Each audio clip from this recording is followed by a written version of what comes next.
이슈 칼럼 이어가도록 하겠습니다. 오늘은 SBM 김형진 대표와 함께합니다. 대표 안녕하십니까? 네, 안녕하십니까? 간밤에 진짜 그 기대감이 굉장히 컸고요. 기대감을 축적시켜주니까 미국 증시가 오랜만에 진짜 쏘아 올리는 모습들을 보여줬습니다. 파월 의장의 입에서 기다렸던 멘트, 금리 인하에 대한 시그널이 나온 건데 이거 뭐 긍정적으로 봐도 되는 거죠, 일단은.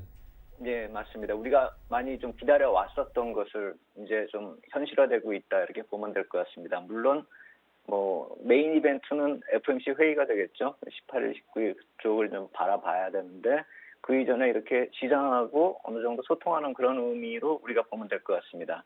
제조업 지수 이번 월 초에 나타났었던 그 경제 지표가 뭐 많이 좀 악화가 됐죠. 그리고 세부 내용을 보면은 다음 분기까지도 그 악화가 될 것이라는 것을 예고를 하고 있었습니다. 그렇기 때문에 FRB 기조가 변화가 됐다 이렇게 보시는 게 맞을 것 같은데 시장에서는 그 달러 약세가 어제 나타났다 이렇게 표현하는 경우도 있었지만 실제로는 제조업 지수 그 발표 당일, 그러니까 6월 첫 거래일부터 달러가 상당히 약세로 돌아서는 그런 모습을 보였죠.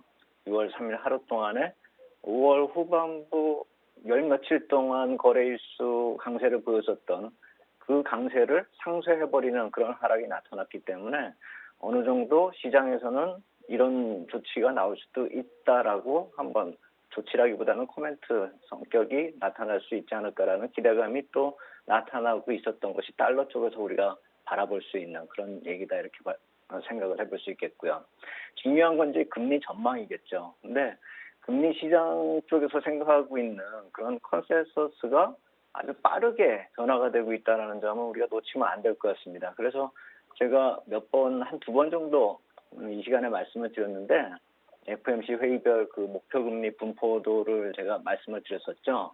그 CME 패드워치 툴 이 표를 종종 보여드렸었는데 오늘도 그 표가 좀 중요하다라고 생각이 됩니다. 우리가 이 7월 회의 때, 그러니까 다음 달 회의죠. 이 6월 달엔 뭐 큰 변화가 없을 것이라고 생각이 되지만 7월 회의 때 그 표를 보면은 25bp 인하 확률이 53.5%로 지금 나타나고 있습니다. 그러니까 표에서 푸른색으로 표시된 게 가장 높은 확률의 금리 밴드인데 지금 맨 위에 있는 것이 이제 이번 달 회의고요. 그 아래가 7월 회의인데 한 칸 옆으로 가죠. 그렇다면 25bp 인하를 할 확률이 제일 높다는 뜻이고요.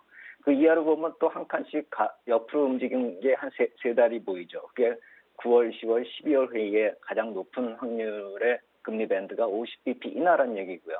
그 뒤로 아래 네 칸이 한 칸 더 옆으로 왼쪽으로 가 있는 걸 보면은 그건 내년도 회의 일정인데요. 그렇다면은 내년도 회의 일정에서 가장 높은 금리 밴드는 어디까지 내려가고 있는가 놓고 봤을 때 75bp까지도 내려가고 있다. 그쪽이 지금 확률상으로 시장에서 가장 높게 확률로 보고 있다. 이렇게 보시면 될 것이고요. 12월 같은 경우는 50bp 인하가 33.3%로 지금 나타나고 있습니다. 그래서 10월보다 좀 낮아지고 있는데요. 수치상으로. 그게 뭐 금리 인하 확률이 적어지는 게 아니라 50bp 인하가 적어진 이유는 75bp 인하가 32%로, 그러니까 50bp나 75bp 인하 확률이 거의 비슷해질 정도로 급등을 했기 때문에 결국 올해 안에 3번까지도 금리 인하가 가능한 얘기가 이제 시장의 컨센서스로 반영이 되고 있다는 점을 놓치면 안 될 것 같고요. 근데 더 중요한 거는 내년도 6월 같은 경우는 75bp 인하 금리 인하 그 확률이 28.9%로 지금 나타나고 있는데 100bp 인하 확률도 거의 비슷합니다. 25.6%. 결국 100bp 인하 가능성이 내년도 초부터 1월부터 6월까지의 가능성을 보면은 적은 게 아니라 그 역시 마찬가지로 20%대의 확률을 나타내고 있기 때문에 전체적으로 시장의 금리 인하 가능성이 이 경제 지표 나오면서 6월 들어서 아주 급등을 했다 이렇게 보시면 될 것 같습니다. 결국 FRB 쪽에서 이런 얘기가 나온 거는 이러한 점을 공식적으로 받아들이는 그런 형태가 되기 때문에 시장이 반응을 했다 이렇게 보시면 될 것 같고 그렇기에 6월 FOMC 회의 때는 공식적으로 이런 점들이 확인되는 그런 힌트를 얻을까 하는 그런 기대감이 시장에서 고조되었다 이렇게 보시면 될 것 같다 이렇게 말씀을 드리겠습니다. 네, 금리 인하 관련해서 지금 계속해서 점도표 이렇게 확률상으로 하나하나 요목조목 설명을 해주셔서 이해가 좀 쉬웠는데 이제 생각해 볼 만한 부분이 5월 지난 시간은 사실 뭐 복귀하기도 싫을 정도로 좀 답답한 시장이었잖아요. 그런데 어제 올라온 게 파월 의장의 말 한마디로 올라왔기 때문에 이게 금방 또 꺼지고 기술적 반등 아니냐 이런 얘기도 당연히 나올 수밖에 없는 구간인데 이거 어떻게 보는 게 좋겠습니까?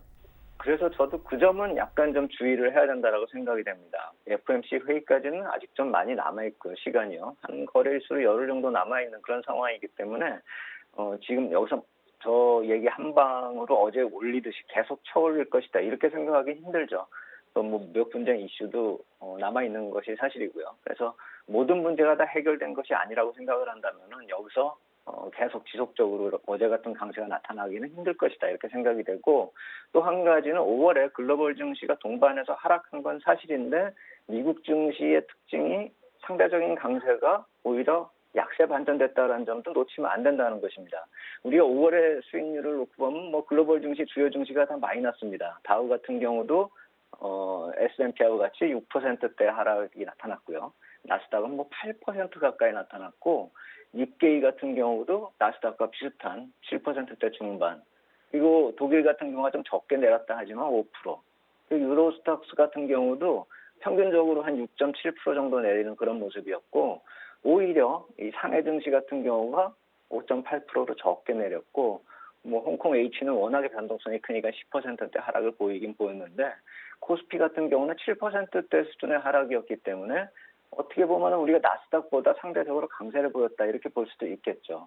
근데 중요한 것은 제가 아까 말씀을 드렸듯이 미국의 상대적인 강세 현상이 약화되는 것이 단순히 이렇게 수치상으로 조금 하락했다. 우리가 조금 더 덜 하락했다 이렇게 볼 것이 아니라 좀 구간별로 살펴본다면 5월 후반부를 좀 우리가 구체적으로 살펴보면은 5월 16일 이후에 코스피나 상해가 1%대 하락을 보인 그 구간에서 나스닥 지수는 무려 6% 가까이 급락을 보였다라는 점이죠. 하기 때문에 어제 미국 시장이 이 반작용이지 않을까라는 점도 우리가 생각을 해야 된다는 것이죠. 단기적으로 상당히 많이 내렸다는 것이죠. 다른 증시에 비해서 5월 중순 이후부터는 나스닥이 너무 많이 내렸다. 그렇기 때문에 그 반작용으로 어제 좀 강세를 보였다. 5월 후반부 상대적 약세에 대한 반작용으로 볼 필요도 있겠다 이렇게 말씀을 드리겠습니다. 결국 기술적 반등 구간에서 올라왔기 때문에 그 부분의 영향도 당연히 무시할 수가 없는 구간이다라고 말씀을 해주셨습니다. 근데 이제 코스피 봐야 되는 게 코스닥은 나스닥보다 강했잖아요. 근데 코스피가 워낙에 많이 빠졌고 오늘도 갭을 0.8% 이상 띄우면서 출발했는데 지금 다 반납했어요. 그러니까 제일 답답한 시장이고 사람들이 야 우리 시장 이거 뭐 있는 거 아니야? 음모론 또 제기하는 시장이 되잖아요. 이거 어떻게 봐야 됩니까? 예, 그래서 우리가 이제 디커플링의 강도가 어떻게 반복이 되어 왔는지 좀 확장됐다, 축소됐다 하는 그런 반복적인 흐름이 2017년부터 나왔다는 점을 우리가 보면서 한번 디커플링이 재현될지도 한번 우리가 생각해 볼 필요가 있다라고 생각이 됩니다. 제가 표를 하나 만들어서 코스피하고 나스닥하고 상해 지수가 이렇게 상대 수익률을 나타냈었던 2017년 이후에 상대 수익률을 구해봤는데요. 우리가 이 디커플링이라고 얘기를 했었던 거는 실제로 수익률을 살펴보면은 2017년 11월 이후가 좀 확대되는 그런 모습을 보였습니다. 그러니까 2017년 1월부터 10월, 그러니까 이 표의 앞부분에는 사실 우리가 디커플링이라고 볼 정도로 이렇게 넓어지게 수익률이 차이가 나지는 않죠. 근데 이게 가면 갈수록 점점 넓어지는 모습을 우리가 찾아볼 수가 있고 11월 이후의 수익률은 상당히 차별화가 심화가 됐죠. 이게 뭐 경기 관점에서도 그렇고 기업이익 관점에서도 그렇고 이 상당히 좀 펀더멘탈 논리가 좀 틀렸기 때문이다 이렇게 볼 필요가 있어 보이는데 이게 진행될 당시에는 그걸 몰랐지만 이제 와서 분석을 해보니까 그렇다라는 것이죠. 그래서 향후에도 이러한 점이 또 나타날 수 있을지를 한번 생각해 볼 필요가 있어 보이는데 그 정도를 한번 생각해 보면 저 표에 고점을 첫 번째 치던 그 2018년 8월 30일에 지수 고점을 형성했을 때는 나스닥과 코스피 이 디커플링이 한 37% 정도 유지가 됐습니다. 그런데 붉은색 박스로 그려놓은 조정 구간이요. 이게 2018년 12월까지의 조정 구간인데 이때는 나스닥과 코스피의 디커플링이 많이 그림에서도 볼 수 있듯이 축소가 되고 있죠. 그래서 한 14%까지 축소가 됐는데 결국 시장이 약세로 들어서게 된다면 미국도 그렇게 상대적인 강세가 지속되지는 못한다는 것이죠. 오히려 상대적 약세로 반전되기도 하는 것이죠. 그리고 다시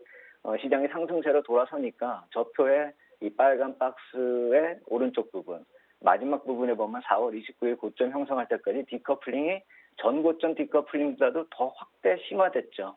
43%까지 늘어났습니다. 그리고 나서 조정 기간에 다시 들어서니까 나스닥 지수가 좀 더 빨리 내리고 코스피는 좀 정체되는 그런 모습을 보이고 있다는 것이죠. 특히나 오르지도 못했었던 코스피가 동반 하락한다고 해서 상대적인 박탈감이 드는 건 사실인데 하락 기간에 나타났었던 그 조정 비율을 생각해 본다면 특히 2,000포인트 전후까지로 내려오면 하락 탄력이 많이 둔화된다라는 점, 상대적으로 덜 내리는 경향도 있다라는 점도 생각을 해봐야 됩니다.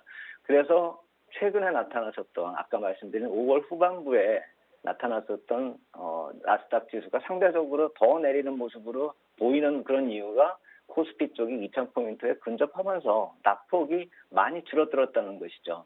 그런데 FOMC 회의가 반전 모멘텀이 될 것이라고 어제 우리가 시장에서 확인을 했지 않습니까? 그렇다라고 본다면은 여기서 저점을 형성하고 우리도 이제 저점에서 돌아서는 듯한 분위기가 나타나고 있는데 그렇다라고 본다면 상승 시에 나타나는 디커플링이 재확대될 가능성도 있다라는 점을 우리가 놓치면 안 된다는 것이죠.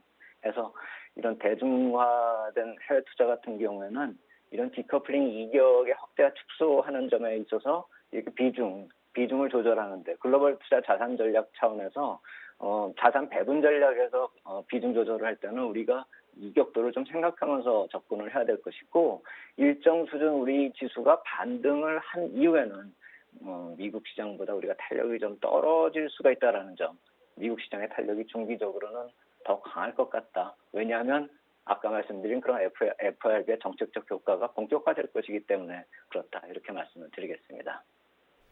한마디로 예전처럼 미국 올랐다고 간밤에 우리 시장이 오늘은 무조건 갈 거야 이런 생각을 역시나 하면 안 되는 시장일 것 같고 탄력이 붙으면 뭐 강한 장인 미국 시장이 더 잘 갈 수 있다 이렇게 볼 수밖에 없는 상황인데 자 그렇게 보면 5월이 워낙 나빴기 때문에 뭐 5월보다 더 나빠지겠냐 이런 생각은 들지만 6월도 쉽진 않겠네요.